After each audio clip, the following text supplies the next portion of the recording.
All right, I'm back. Part six.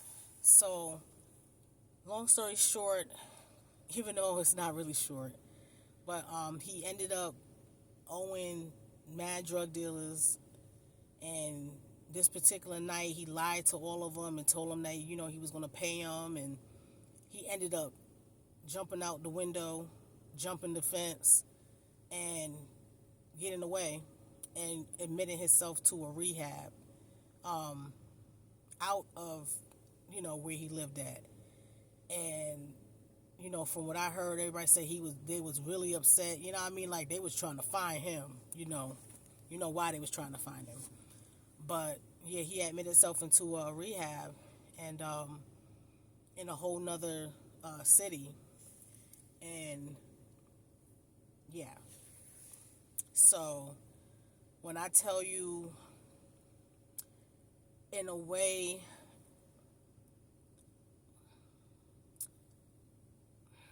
I was grateful. It opened my eyes to what really people are really going through out here, being on these drugs. You feel me? Like a lot of people don't understand the demonic attachments that is with these drugs, and when we drinking alcohol and things like that, dumbing ourselves down.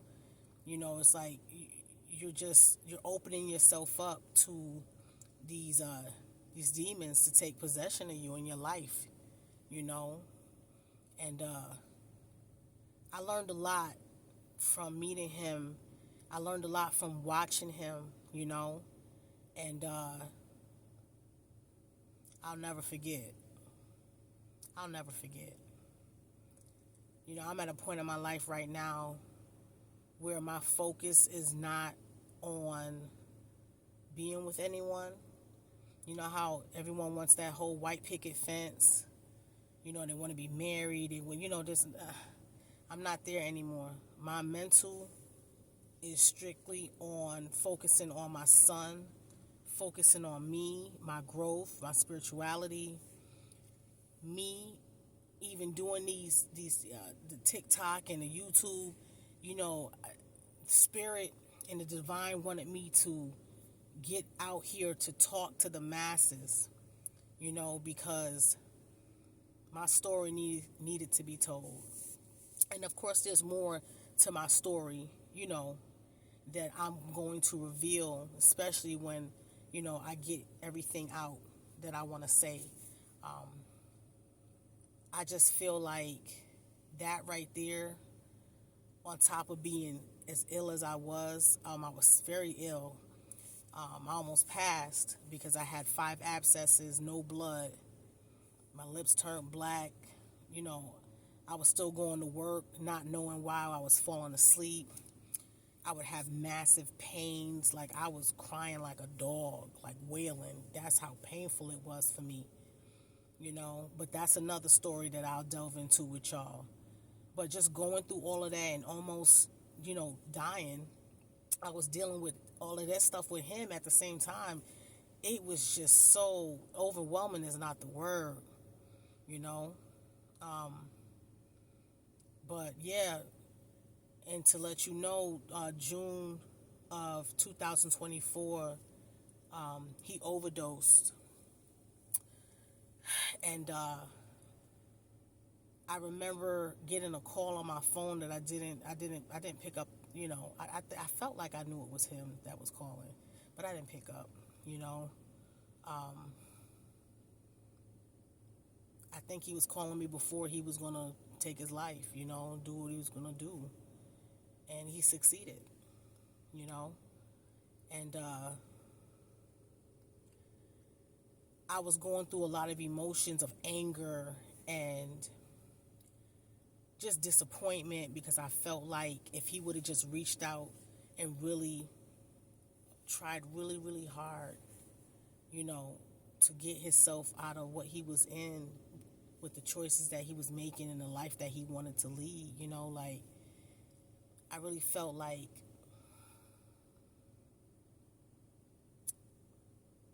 I don't know. It was just very upsetting and very disappointing. That's all I gotta say. You know, um, But it really, excuse me, y'all, it really, really opened my eyes to what people are really going through out here. And I am here to be a light. I'm here to share my life stories with y'all, to encourage y'all, and the things that I'm creating. I'm just praying that it helps the masses. You know, that's my goal for Souls Lit 888. That's my goal for my retail business, the Enchanted Sunflower, and my spa, Natural Woman by LB. You know, because I want to bring healing to people, comfort to people, you know, and yeah. So I'm just going to leave this with you. I'm sure there's other things that I'm going to think about that I probably haven't said to you over this platform. But I really feel like I had to share his story, and I mean my story too, because I was a part of it. But yeah, at the core of him, he was a whole earth angel. He didn't know who he was.